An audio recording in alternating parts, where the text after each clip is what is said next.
کیا فوج یہ ڈیزرو کرتی ہے جس طرح کے نعرے اس کے خلاف ہو رہے ہیں اور جس طرح کا سینٹیمنٹ اس کے خلاف بنایا جا رہا ہے؟ ویل انفارچونیٹلی کرتی تو ہے۔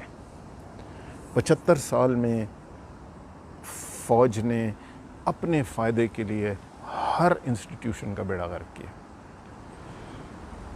آپ نے ڈائریکٹلی یا ملک چلایا ہے 75 ایئرز میں، یا آپ نے انڈائریکٹلی پیچھے بیٹھ کے ملک چلایا۔ اور اگر آپ اس ملک کو کسی ڈائریکشن میں لے کے جانا چاہتے، اس کی اکانومی بہتر کرنا چاہتے، اس کی ایجوکیشن بہتر کرنا چاہتے، اس کی باقی انسٹیٹیوشنز کو بلڈ کرنا چاہتے، پولیس، جسٹس، عدالتیں، تو آپ کو کوئی روکنے والا نہیں تھا، آپ کر سکتے تھے۔ لیکن نہ آپ میں قابلیت تھی یہ کرنے کی، اور نہ آپ کا انٹرسٹ تھا۔ آپ کا انٹرسٹ تھا DHA بنانا، آپ کا انٹرسٹ تھا فرق کاروبار کرنا، آپ کا انٹرسٹ تھا ہر چیز میں اپنی سبقت لے جانا، صرف اپنا ذاتی فائدہ سوچنا، نیشنل انٹرسٹ کو سیکریفائس کر کے اپنا فائدہ سوچنا۔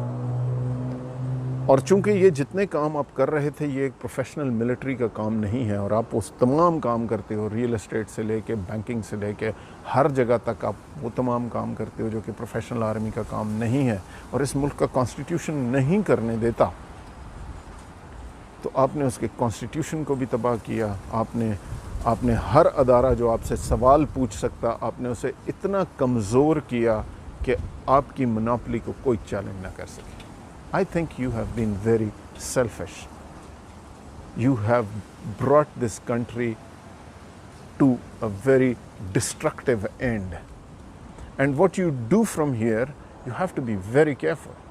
Because آپ پھر یہ سوچیے کہ جو کور کمانڈر کے گھر کے باہر ہو سکتا ہے وہ DHA کے ایک گھر پہ ہوگا، وہ بحریہ ٹاؤن کے ایک گھر پہ ہوگا۔ جو رفٹ اب لوگوں میں آ گئی ہے، جو نفرتوں کی آگ بھڑک اٹھی ہے، ایک طریقے سے لے کے آگے چلنا پڑے گا۔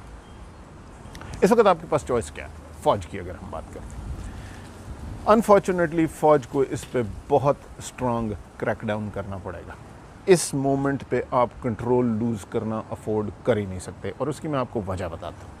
اس کی وجہ یہ ہے، یہ نہیں کہ میں آپ کے کنٹرول کا حامی ہوں، میں آپ کے کنٹرول کے سخت اگینسٹ ہوں۔ آپ کا پالیٹکس سے کوئی کام نہیں ہے، آپ کو یہاں ہونا ہی نہیں چاہیے تھا، آپ کو اس نہج پہ ملک آنا ہی نہیں چاہیے تھا۔